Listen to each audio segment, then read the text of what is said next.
We saw in the last lesson how we could see the feedback in the console, but what if we want to see the feedback on screen?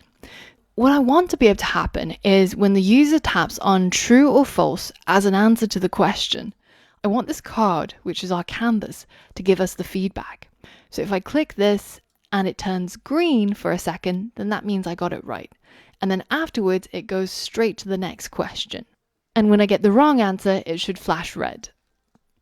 Instead of getting check answer in the quiz brain to print out you got it right or you got it wrong, we want it to return true if we actually got it right and to return false when we get it wrong. And we can delete these last two lines of code with the print statements. So now we can catch that when we call each of these methods, check answer and check answer, something like this. What we want to happen is we want to check whether if the user got it right or wrong, and depending on that, we'll give them different feedback.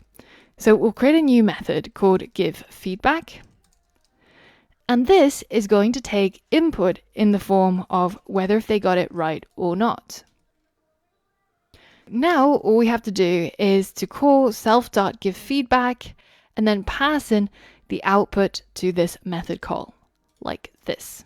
We can delete this line. Alternatively, you can use 2 lines of code for this, and you can pass in the value to this variable. These 2 lines do exactly the same thing. Once we get into this method, giveFeedback though, we need to change the canvas background to red or green, depending on whether the user got it right or wrong. And then after a delay of 1 second, we need to change it back to white so that we can then go to the next question. You might think that we can simply use something like time.sleep and then sleep for 1 second. But if you remember from previous lessons on Tkinter, we mentioned that we can't mess with the time because we have this main loop going on continuously. So we have to use a Tkinter method, which is window dot after, and here we can set how many milliseconds we want to delay by, so 1000, and then what function we want to call. Have a think about how you might create this giveFeedback so that it has this particular functionality where the user gives their answer, and if they got it right then it's green, and if they get it wrong then it's red. Pause the video and try to complete this challenge. All right, what we have to first check is whether if this variable that's being passed in is right, is actually true or false. If the user got it right, well then in that case, we're going to change the canvas and call config on it to change the background to green. However, if this is false, if they got it wrong, then we're going to change the canvas .config so that the background is red instead. Now, once that's done, then our canvas will be a different color, and then this is where we set up our timer. So after 1000 milliseconds, so 1 second, we want to go to the next question. So let's go ahead and call self.getNextQuestion. But in the same way that we can't have the parentheses when we set the command method, when we use this as an input, we also need to get rid of the parentheses. So now if we run this code and I pick an answer, then it goes red when it shows that I've got it wrong. And then after 1 second, it goes to the next question. Now, once it goes to the next question, that's where we need to reset our canvas. So we can say self.canvas and then do the same thing to configure the background back to white. And let's run this again. You can see I got it wrong. And then after 1 second, it goes back to white and it goes to the next question. And that completes the challenge. So the very last thing that we need to add is our scorekeeping capabilities.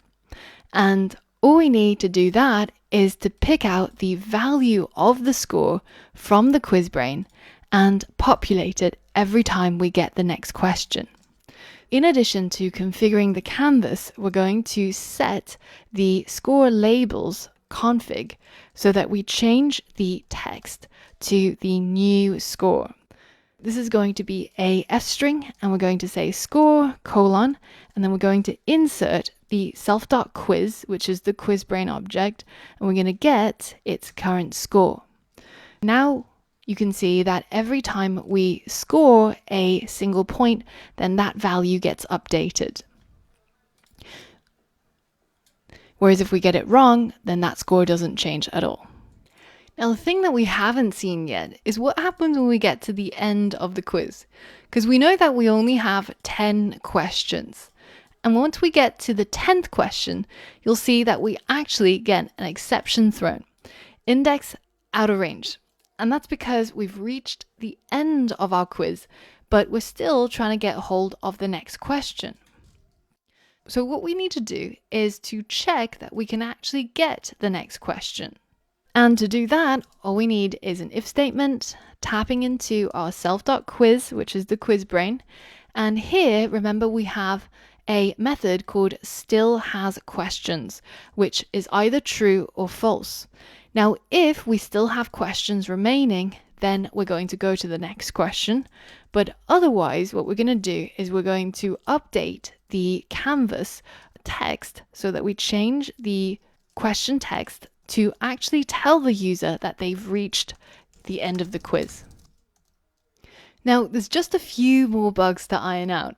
The first one is when we get to the end of our quiz, you can see that it shows up this text, but we can still press on these buttons and it changes the background for no reason.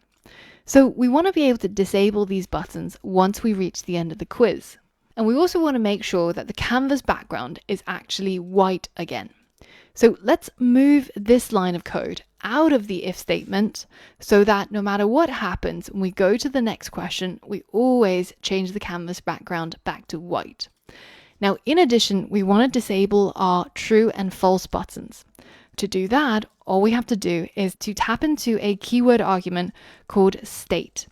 And if we change the state of the button to disabled, then this will prevent the buttons from being pressed or activated.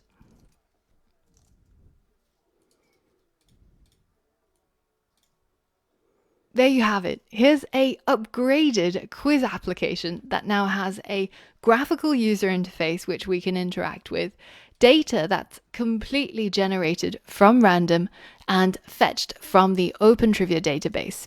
And we can even modify these parameters to change up this quiz to our liking. So for example, if you want to change the category to, say, computers, then once we generate our API URL, you can see that it adds one other parameter called category, and we can change that to 18. So let's try that. Set the category to the number 18, and now when we run our code, all our questions will be computer science related. So have fun playing with your quiz app. And if you've modified your quiz app to make it more interesting or added some other features, then be sure to share it with the rest of us in the Q&A section.